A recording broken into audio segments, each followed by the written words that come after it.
Ya, tentunya bersama podcast Diskominfo Staper untuk hari ini, ya, dimana hari ini podcast kita setelah hadir di tengah-tengah kita, yaitu Ibu Diah Eli Kusrini. Beliau adalah anggota KPU Kabupaten Pasir, Ketua Divisi Perencanaan Data dan Informasi. Dan untuk hari ini kita punya tema kesiapan KPU Pasir menghadapi Pilkada 2024. Yang saya mengingat-ingat terus nih, harus move on ya Mbak ya, dari yang kemarin. Iya, pemilu maksudnya, move on dari pemilunya. Iya, tentunya alhamdulillah kita hari ini bisa ketemu di bulan suci Ramadan. Kita tentunya untuk Mbak Diah. Apa kabar Mbak Diah? Alhamdulillah. Assalamualaikum. Waalaikumsalam. Ya. Berapa lama kita nggak ketemu? Kayaknya baru sebentar aja. Iya, kayaknya memang untuk hari ini kesiapan KPU menghadapi Pilkada 2024, apa yang dilakukan KPU sendiri? Kan kemarin sudah fight untuk menyelesaikan ya yang pemilu, baru langsung dalam jangka yang tidak terlalu lama. Iya. Bahkan nggak ada kayaknya jedanya, langsung ke Pilkada. Oke. Jadi sebenarnya kalau ini salam dulu ya, Iya, Pak Nur boleh. sama teman-teman pemilih ya di Kabupaten Pasir yang dalam hal ini itu kritis atas penyelenggaraan atau perhelatan pemilu dan pilkada khususnya. Kalau kita bicara secara konteks lembaga, kemudian tupoksi kita bekerja, berkegiatan gitu ya, menjadi penyelenggara. Memang kalau bicara pemilu legislatif, pilpres, DPD, kemarinnya pemilu serentak 2024 sepertinya kita sudah selesai gitu. Walaupun ada yang sedang bergulir apa itu proses ya dari PHPU atau sengketa yang ada di MK kan sedang dilaksanakan gitu. Kalau untuk Kabupaten Pasir kemarin ini spill sedikit ya, masih di pemilu ya, itu kami kemarin mendapat lokus untuk PHPU itu ada 2 TPS di Kabupaten Pasir gitu. Tapi alhamdulillah sekarang ini sudah kita jawab, kita sudah laksanakan, kita sudah hadapi semua, artinya sudah the part of ending pemilu 2024 gitu. Kaitannya dengan pilkada apa? Oh ya jelas ada. Pilkada itu kan nanti hitungannya kalau untuk pendaftaran calonnya nanti kan juga dilihat dari hasil pemilu. Tapi untuk tahapannya sendiri ya, jadwal tahapan pilkada itu sebenarnya kalau teman-teman pemilih ada mau menyadari itu sudah beririsan langsung. Per Januari kemarin kita sudah masuk itu tahapan pilkada. Sudah masuk ya. Ya, tahapan pilkada itu kan diantaranya ada 2 tahapan penting. Yang pertama itu adalah tahapan persiapan. Persiapan itu dari pembentukan regulasi ini dan itu, PKPU-nya nanti diturunkan itu konsepnya seperti apa, aturan yang digunakan apa. Gitu. Terus kemudian pemutakhiran daftar pemilih. Nah, itu yang menjadi titik fokus juga ya. Sebelumnya kan kita sering mensosialisasikan itu ke teman-teman pemilih, kriterianya apa, syaratnya apa gitu. Terus nanti di TPS bagaimana. Nah, itu tetap akan kita gaungkan. Kita akan sampaikan kepada teman-teman pemilih Mbak Anu. Mbak Anu kemarin menggunakan hak pilihnya juga kan ya? Ya, pastilah. Itu kan berarti sudah melaksanakan atau sudah berkontribusi kepada negara. Iya. Dengan menyumbangkan 1 suara. Hak konstitusional warga negara itu sudah dilaksanakan. Demikian halnya dengan teman-teman pemilih semua Mbak Anu. Rapot kita di pemilu kemarin di Kabupaten Pasir ya, kita spill sedikit aja, akumulasi dari 82% partisipasi masyarakat. 82%. Alhamdulillah. Nah, nanti korelasinya dengan pilkada apakah bisa lebih daripada seperti itu? Ya, kita sama-sama bergerak. Kita di penyelenggara, teman-teman pemilih, ada stakeholder, termasuk ini podcast ini kan teman setia kita yang mengawali, yang mendampingi, yang bersama-sama ya memberikan informasi, sosialisasi dan pendidikan pemilih. Tuh. yang dilakukan KPU Kabupaten Pasir terkait pilkadanya nanti, kita langsung apa bahasanya Mbak, gercep itu apa ya? Gercep tuh ras ya, Gerak cepat. cepat. Iya. Iya, kita sambil ngobrol tiktokan aja nih ya, Iya. karena bahasanya kalau terlalu formal pun itu kadang saya mikir gini, Mudah nggak diterima malah. bisa ya, bisa ada nggak yang ya? nggak nyampe gitu. Boring kan. enggak ya Iya. teman-teman pemilih ini Hmm. gitu. Jadi kita kemas sedemikian rupa apa yang bisa diterima teman-teman pemilih, kita akan lakukan itu. Mm-mm. Orientasinya lebih dari hasil dari Parmas Pileg, Mm-mm. who's know, siapa yang tahu. Yes. Atau mungkin orientasi awalnya gini Mbak, kita kan kemarin pilkada kan 2020. Iya. 2020 itu masih ingat kita ada pandemi ya, Pandemi. pandemi. Artinya di situ kemarin partisipasi kita 67%. 67% ya. Nah, beda kan ya itu. Kalau dulu ada pandemi, sekarang kan sudah Nggak ada. tidak ada ya, alhamdulillah, dan semoga nanti ke depan juga Jangan ada gitu. itu menjadi trigger kita untuk kita harus bisa ngegas lebih kencang lagi nih untuk pendidikan, sosialisasi, informasi, termasuk dengan penyajian data dalam DPT. Iya. Ya, daftar pemilih tetap itu sebisa mungkin seakurasi mungkin itu bisa akuntabel, bisa dipertanggungjawabkan semua pihak gitu. Kemudian setelah kemarin itu Mbak, kami kan baru saja melanjutkan amanah sebagai penyelenggara ya. Iya. Jadi kalau persiapan pilkada masuk Januari kemarin, kita masih menyisir PAPU. Sekarang sudah masuk ke penyelenggara dengan periodisasi 2024-2029. Kami langsung bangun komunikasi koordinasi dengan stakeholder terkait, ya jajaran Pemda, jajaran polisian ya, untuk TNI Polri gitu, itu sudah sama-sama dengan kami, Sudah berjalan. sudah on proses On ya, proses, berjalan. Ya, walaupun ini suasana Ramadan gitu ya, namanya silaturahim itu malah lebih intens ya. Iya. Walaupun terkadang nggak enak juga. Ini bulan suci Ramadan ya gitu. Bulan suci Ramadan. Yang pastinya meski bulan suci Ramadan, on proses tetap berjalan. Komunikasi, On terus koordinasi ya. Dan tentunya Mbak, masyarakat tuh pasti kan belum lupa nih cara-caranya yang seperti kemarin. Pasti ada positifnya ya kan, dengan adanya yang kemarin jangkanya nggak lama, berarti masih mengingat. Apalagi yang Masih usia di tahun lansia, yang sama. iya di tahun yang sama. Untuk pemilih yang pertama baru memilih, Iya. dia masih ingat caranya ya kan. Tentunya hal ini untuk lebih mempermudah sih sebenarnya. Cuman kerja keras KPU lebih lagi. Kalau dibilang capek pasti capek ya kan Mbak ya. Kesulitannya kan capek pasti yang ada. indah ya, yang Iya, nyaman. yang nyaman capeknya. Memang kalau kerja itu kalau kita tidak nyaman Mbak, dapatnya capeknya capek lahir batin ya, capek aja. Tapi kalau capek dengan enjoy, nyaman, insya Allah berkah pun juga ngalir. Gitu. Iya benar. Yang pastinya untuk mendapatkan keenjoyan itu kan agak susah gampang. Ya Mbak Dia ya. Iya. Iya. Tapi oke, kita sudah move off dengan pemilu dan pilkada yang kita ada nanti, persiapannya otomatis sudah matang nih.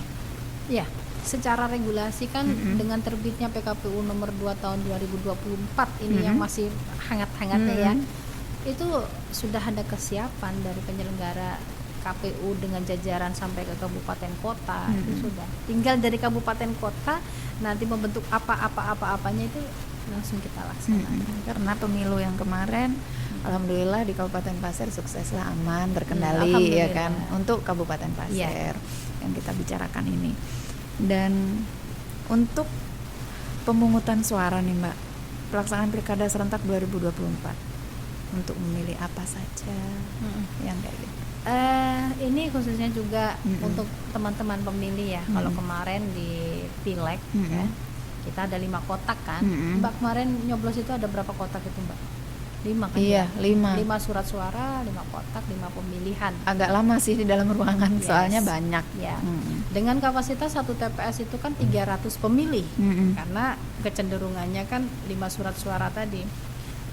Tapi kalau untuk pilkada serentak nanti, namanya judulnya pilkada ya. Pilkada itu ada gubernur, pemilihan gubernur dan wakilnya, Mm-mm. kemudian pemilihan bupati dan wakilnya gitu ya. Mm-mm. Itu berarti ada 2 jenis pemilihan. Iya, berarti kartunya kan 2 2 surat suara, 2 kotak kotak suara. Uh-uh. surat suara. Jadi sebagai pembeda, kalau kemarin 5 kotak, ini 2 kotak. Kalau kemarin estimasinya satu TPS itu 300 pemilih, memungkinkan nanti di pilkada itu bisa lebih banyak. Ya, untuk yang kemarin pemilihnya agak kesulitan juga ya untuk Perbandingan waktu di 2020 kemarin waktu Covid, harusnya kalau di PKPU-nya kan memang maksimal 800 gitu ya. Tapi karena di 2020 kemarin kita menghelat di antara pandemi, kita dibatasi sampai 500. Itu tidak menutup kemungkinan nanti ini di pilkada yang sekarang serentak nanti karena sudah tidak ada pandemi ya, atau mau di kisaran 600 atau 700 bahkan mungkin. Ini kita masih belum tahu karena secara data autentikasinya nanti kita menerima DP4 itu di bulan April, itu di akhir bulan April, di Mei nanti baru penyortiran gitu ya. Jadi untuk kemarin kan ada tahapan coklit ya. Iya. Mbak ingat enggak? ingat. Nah, Coklit tidak sembarang coklit. Itu rasanya kayak coklat tapi pusing. betul. Nah, apakah nanti kita akan mencoklit dari hasil DP4 yang diturunkan dari Kemendagri gitu kan, atau dari DPT yang kemarin pileg, DPT kita yang sudah ada ditambah DPK gitu kan, terus nanti disortir lagi, dicoklit lagi. Nah nanti kita ada SDM-nya yang namanya Pantarlih juga kan. Ya. Nah, Jadi masih seperti yang kemarin. oh ya, konteksnya masih seperti itu. Tinggal kita menunggu juknis yang turun ya. Karena patokan kita selaku penyelenggara itu melaksanakan tahapan harus sesuai dengan regulasi. Ya. Tahapannya ini masuk untuk penyerahan daftar penduduk potensial pemilih. Itu di April sampai Mei. Pemutakhiran daftar pemilih itu di 31 Mei sampai 23 September. Yaitu range-nya. Sebelum itu kita belum bisa bergerak. Ya kan, setelah itu pun kita tidak boleh. Sulit. Nah, sama dengan kemarin waktu hari H saja sudah. Hari H tanggal 14 Februari ya Iya, kemarin. kemarin. Ketika 14 Februari katakanlah hujan turun seharian, Ya, benar. iya memang harus diselenggarakan. Nggak bisa berubah Iya. karena sudah penetapan. Kecuali tahapannya itu terkendala dengan keadaan yang force majeure. Ada di beberapa daerah itu kan terkendala dengan banjir gitu ya, yang tidak bisa memang dilakukan pada hari itu ya. Akan dilaksanakan apa namanya, pemungutan suara lanjutan atau ulang gitu Iya. ya. Yang lanjutan itu yang belum sempat dilaksanakan, belum sempat dilaksanakan. baru dilaksanakan kemudian. Jadi kalau yang mengulang itu Kalau gara-gara mengulang apa itu Mbak? ada yang indikasinya mungkin ada ketidaksesuaian dengan perolehan waktu proses penghitungan dan sebagainya, ada keberatan Yang pastinya ada keluhan ya. tapi sejauh ini kalau biasanya yang terkendala force majeure tadi kan lanjutan. Itu selama Masih ini itu ditunda aja ya, judulnya. ditunda. Iya. Iya. Dan tentunya kesulitan kita aja sebagai pemilih kesulitan nih Mbak yang kemarin ya, yang untuk yang 5 kotak. Tapi kalau ini kan lebihan, Iya. apalagi yang Kemarin kan surat suaranya kan panjang kali lebar Mbak ya. bener, sekoran gitu. iya, baru nama aja. Oke. Oke, ya. Terus otomatis kalau yang anak muda atau mungkin usia-usia kayak kita nih masih normally bisa. Iya. Tapi yang untuk lanjut usia pasti butuh bantuan. Iya. Dan ini juga dipersiapkan untuk bantuan yang Iya. seperti ini, Mbak. Kami sudah memitigasi di awal. Di awal. Ya, jadi penyelenggara itu tidak hanya sekedar katakanlah puas di awal ketika kemarin sudah kita laksanakan pilkada atau pemilu serentak kemarin itu dengan katakanlah landing dengan indah gitu ya. Tidak cukup sampai di situ saja, kita juga bertanggung jawab nextnya itu kemarin kekurangan kita apa, terus ada yang perlu dievaluasi apa, itu juga menjadi indikator kami dalam melaksanakan penyelenggaraan itu sendiri ya. Termasuk dengan KPU kabupaten bersama jajarannya sampai ke kecamatan, ke desa ya, kemudian sampai ke Pantarlih, leading sektor kita, ke pemilih langsung itu ya, KPPS gitu. Kita laksanakan evaluasi ya, evaluasi tahapan menyeluruh itu ya, untuk preparing nanti ke depan pilkada ke depan gitu. Iya. Karena bisa maksimal. Yang kita khawatirkan kan posisi yang sudah lanjut usia ini pahamnya sementara kadang lupa kan kayak gitu. Jadi harus ada tim yang membantu. Otomatis saya lihat yang ini kondisi yang kemarin ya, kita flashback di mana yang saya lihat banyak ini gimana masih seperti itu. Tapi alhamdulillah yang saya lihat karena kondisi saya juga pemilih gitu. Mereka siaga. Timnya siaga untuk ini bisa kita bantu, bukan berarti membantu mencoblos aktif membantu. Oh begini caranya, begini gitu. Itu Mbak, kalau berbicara ada kapasitas pemilih yang kategorinya lansia gitu ya. Jadi kita bisa bicara terkait dengan pemilu inklusif. Kan yang banyak perlu diperhatikan itu tidak hanya sekedar lansia saja, di situ ada teman-teman disabilitas, di situ ada kaum rentan gitu ya, ada perempuan juga, itu masuk juga di dalamnya kan ya. Harus sepakat dah sih kalau kita harus kasih apresiasi yang lebih dibandingkan yang ada gitu ya. Kami kemarin nyeting itu TPS itu dengan skema penyelenggaraan pemilu yang inklusif. Gitu ya. Jadi kalau katakanlah di situ TPS-nya ada pemilih yang notabene teman-teman disabilitas atau kaum rentan atau katakanlah tadi lansia, itu sudah terbantu dengan sendirinya dengan adanya lokasi TPS di situ. Disabilitas itu kan tidak semuanya itu mohon maaf tunanetra. Iya, kadang banyak. Iya, kekurangan fungsi dari organ kita itu juga salah satunya yang membutuhkan akses menggunakan hak pilih itu tidak sama dengan pemilih yang lain. Gitu. Jadi ini kan berarti kita koordinasi dengan pihak-pihak terkait ya, ada lembaga yang menaunginya, ya kan, ada komunitas, ada forum disabilitas Kabupaten Pasir atau bahkan Kaltim sendiri punya. Kita ini kan penentuannya kan memilih 2 pemimpin daerah. Ada memilih gubernur wakil tadi yang saya sampaikan sama bupati dan wakilnya.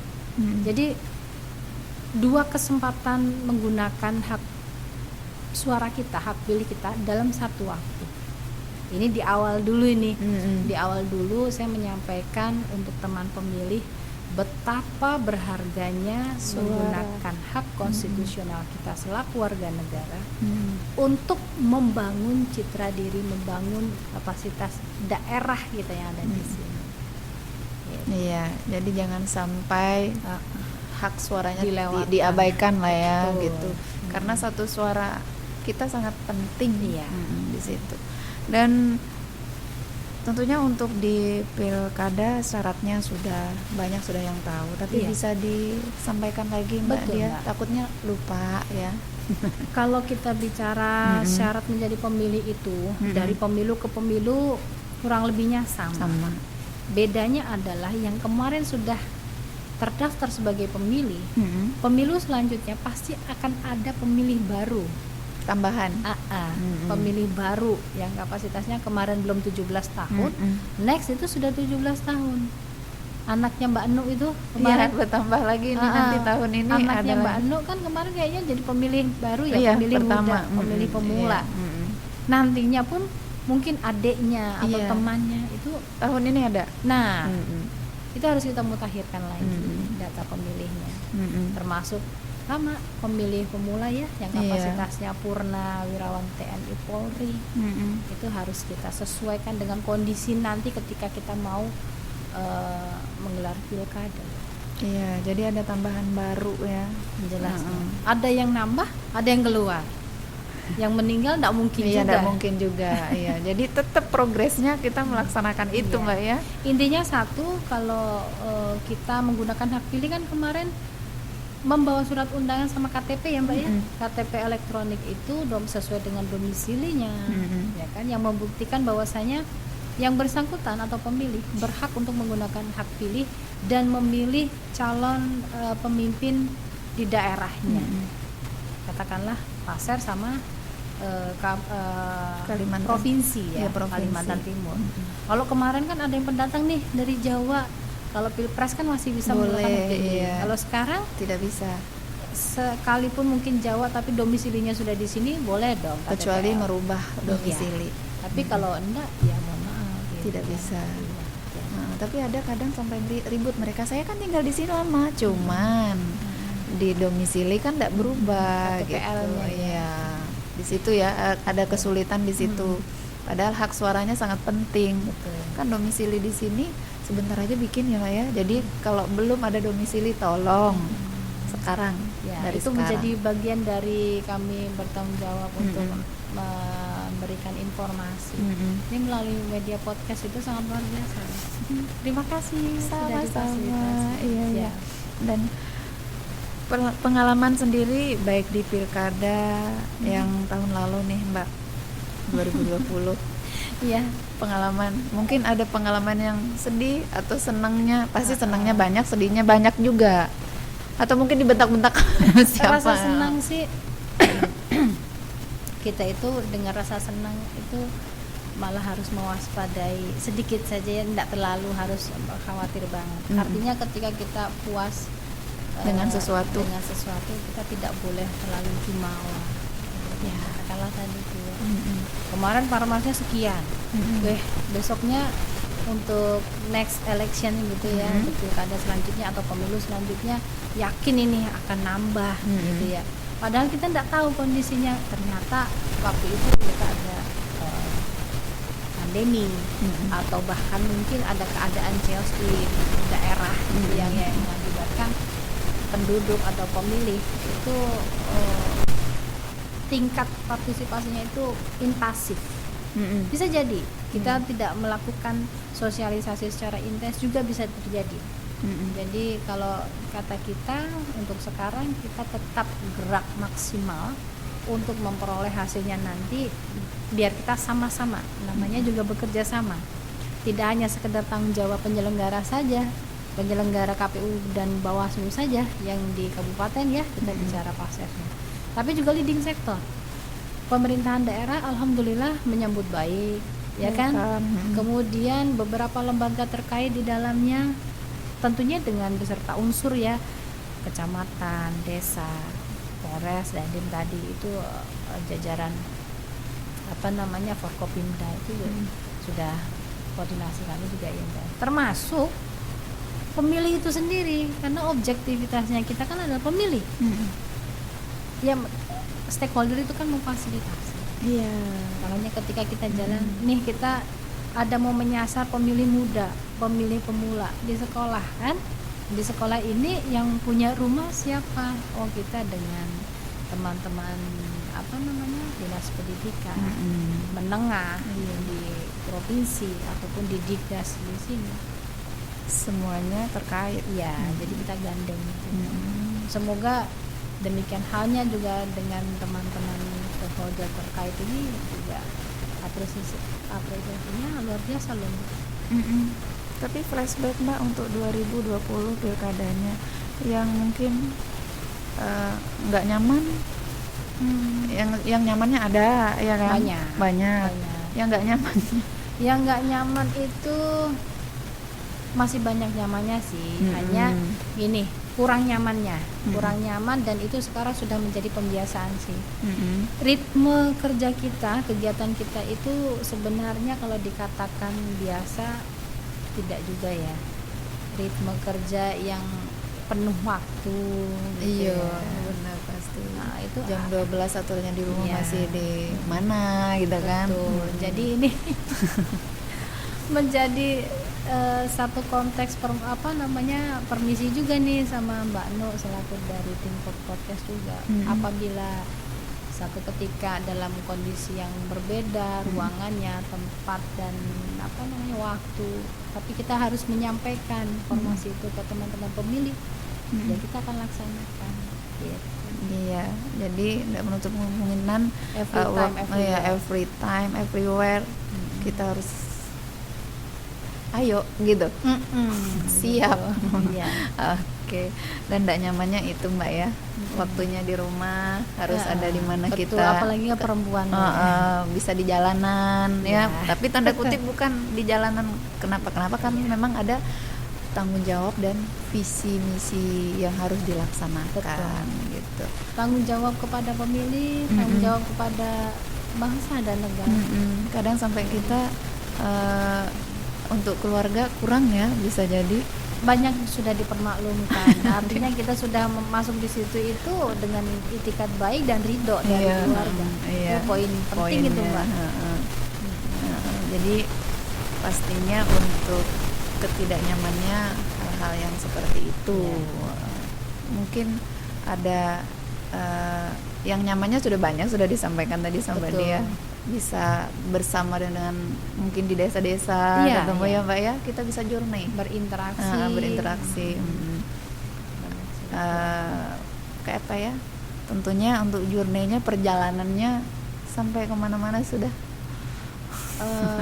Iya sih Mbak, jujur ya kan? Pengalamannya ya banyak kan. Kalau kemarin kita sosialisasi di internal ya ke dalam gitu ya, kewilayahan. Tapi kalau secara knowledge, pengetahuan, wawasan, kemudian silaturahimnya itu juga lebih luas lagi. Yang tadinya saya itu belum ada pernah ke daerah luar selain Jawa sama Kalimantan gitu ya, ada berkesempatan ke daerah lain. Itu poin plusnya sih sebenarnya. Dan pengalaman terutama bisa bermanfaat untuk orang lain, itu adalah sesuatu kebahagiaan yang hak menurut saya. Dan itu merupakan kesenangan tersendiri ya. Dan untuk kesulitannya pasti ada, apapun tuh pasti ada kesulitan. Betul. Nggak nyaman terus. Satu tip kalau menurut saya Mbak, kalau dibilang kesulitan pasti ada lah gitu. Tinggal bagaimana kita menyikapi menyikapinya. Kalau menurut saya di awal ketika kita sudah memberlakukan atau menanamkan mindset kesulitan, maka yang kita dapat itu adalah sulit aja terus. Sulit gitu. Tanamkan mindset enjoyable. Itu kita akan lewati apapun itu, apalagi namanya penyelenggara, komisioner, itu kan kita tidak sendiri. Kita secara kolektif kolegial ada 5 dibagi beberapa divisi. Formasinya sudah komplit, jelas, ada sekretariat juga, sekretaris juga. Kalau kita lagi ada tadi katakanlah kesulitan atau gimana persepsi penyelenggaraan, kita tetap akan komunikasikan, diskusikan, bahkan mungkin diplenokan atau apa, itu kita punya wadah, ada forum. Nggak monoton kita. Kalau kita kerja sendiri kan kadang ada kebuntuan pikiran dengan adanya teman atau mungkin stakeholder lain secara kerja sama itu menurut saya lebih nyaman. Oke. Kesulitannya pasti banyak apapun itu Mbak, baik di tempat kita ini yang sekarang, bagi dimanapun pasti ada kesulitan. Kalau nyaman terus kayaknya lupa diri deh kita, bisa lupa diri. Iya, yang pastinya untuk perbedaan penyelenggaraan nih Mbak, di Pilkada 2020 dan 2024. Iya, tentu saja Mbak ya.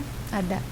Pilkada 2020 tadi sama 24 beda masanya, tadi pandemi, endemi. Sekarang sudah, semoga there's nothing again. No, I don't like it.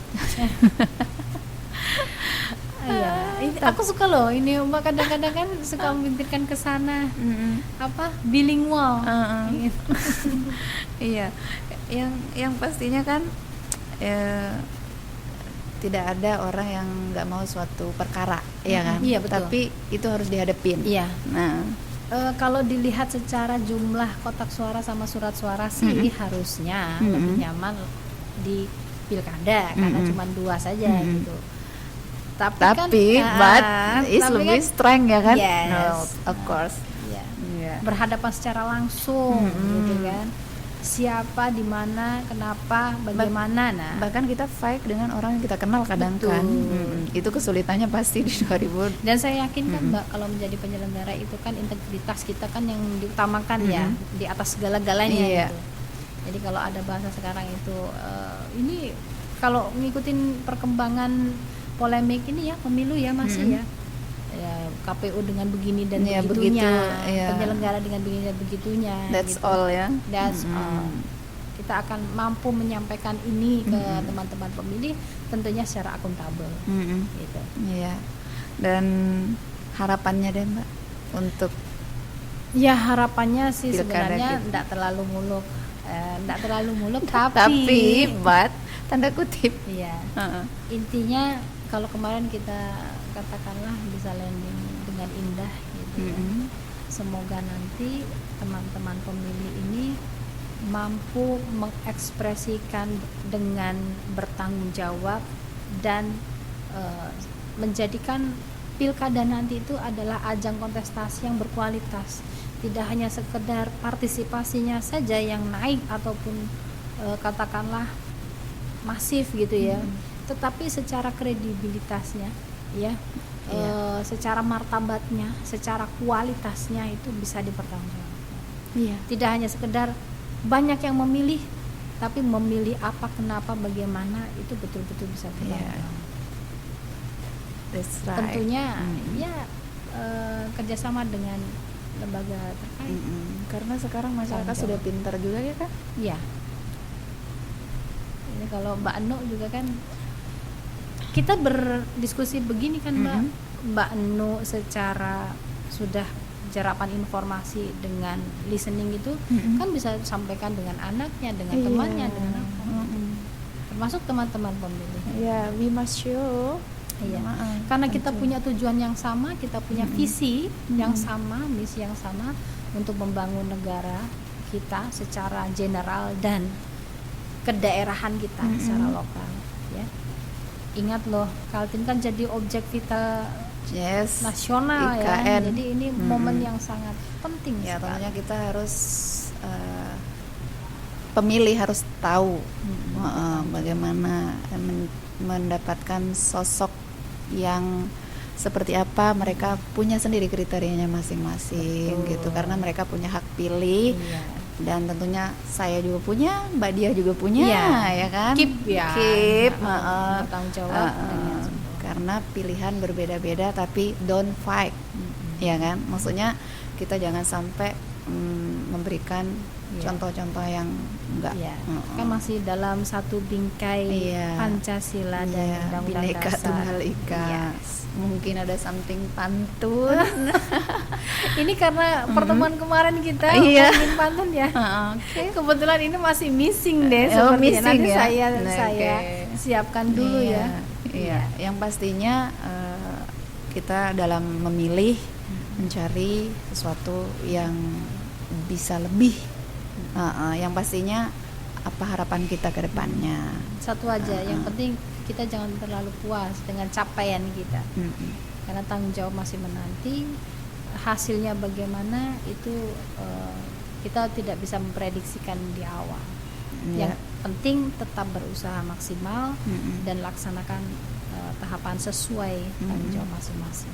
Berarti kita jangan sampai berhenti cukup sampai di sini. Iya.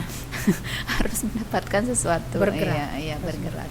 Oke, kayaknya masih banyak sih sebenarnya mau dibahas ya Mbak ya. Iya, kita sisipkan nanti. lagi. Ini kan untuk tahapan-tahapan itu kan Mbak, dari Januari sampai Desember itu kan banyak, panjang sekali. Nah, jadi nanti mohon izin sama Mbak Anu sama teman-teman pemilih itu untuk setia di podcast ini terkait. Iya. Oke, teman-teman siap kok. Ada teman. Terima Sama-sama. kasih Mbak Dia ya Siap. untuk hari ini, pantunnya next ya. Saya Oke. tunggu. Iya, Mbak. Terus masih bersama Disco Mustafa. Salam. Assalamualaikum.